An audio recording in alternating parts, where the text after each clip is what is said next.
This was supposed to be a bridge of commerce, a symbol of cooperation between two nations. Instead, it became a battleground for influence, money, and power. A meeting between a powerful businessman and a top US official. Hours later, a president threatened to block an international project. This is not infrastructure. This is cronyism in action.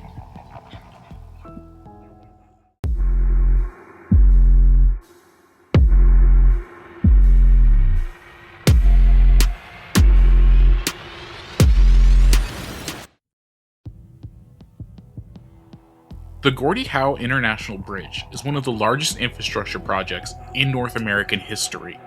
Its purpose? Connect Detroit and Windsor, boost trade, ease congestion, and support jobs tied to auto industry and manufacturing supply chains. Canada financed the majority of the project, roughly $4.6 to $4.7 billion, with plans to collect tolls to pay it down. This was meant to be a win-win for both countries. Yet, in early 2006, the bridge became something far more controversial. One morning in February, the President of the United States posted a dramatic statement. He would block the opening of the Gordie Howe Bridge unless Canada agreed to a laundry list of demands. His claims were inaccurate, saying Canada owned both ends of the bridge and that it lacked US materials. Claims contradicted by public record. Most alarmingly, the threat came hours after a private, closed-door meeting between Howard Lutnick, then Secretary of Commerce, and Matthew Moroun, the owner of the Investigative Bridge. A bridge billionaire, a government official, a sudden presidential threat. By coincidence? That's what insiders claimed. But the timing told a different story. The Investigative Bridge is a privately owned crossing between Detroit and Windsor, and one of the most profitable border crossings in North America. Its owner, Matthew Moroun, a billionaire with deep political ties and decades of influence in Michigan and Washington. For years, Moroun opposed the Gordie Howe project because it threatened his monopoly on cross-border freight traffic and toll revenue. This was not public policy disagreement.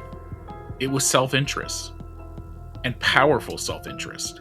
A private company, driven by profit, had a long history of using legal challenges and political lobbyists to delay the new bridge. So when Moroun met with Secretary of Commerce, watchdogs started asking questions. The meeting was not public. There was no press statements, no agendas, just insiders.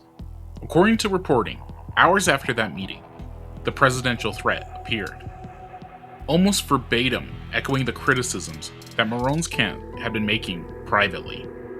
Critics on both sides of the border called it suspicious, not just because it aligned with Moroun's interest, but because nothing like it had ever happened before. A private company may lobby, but a sitting president intervening after a private meeting? That raised alarm bells. Canada and Michigan officials did not deny the bridge's economic value. They stressed diplomacy. They stressed cooperation.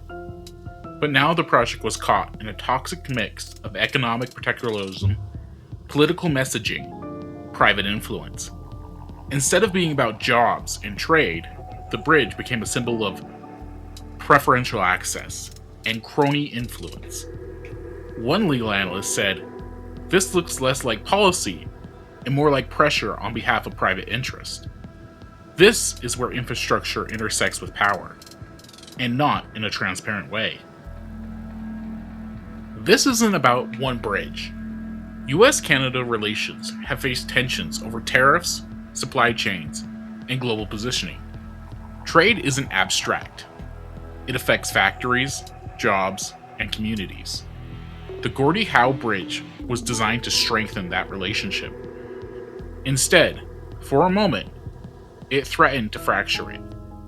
Canada's foreign officials responded with calm diplomacy, emphasizing shared ownership and mutual benefit. But behind the public statements, Canada's leaders were stunned.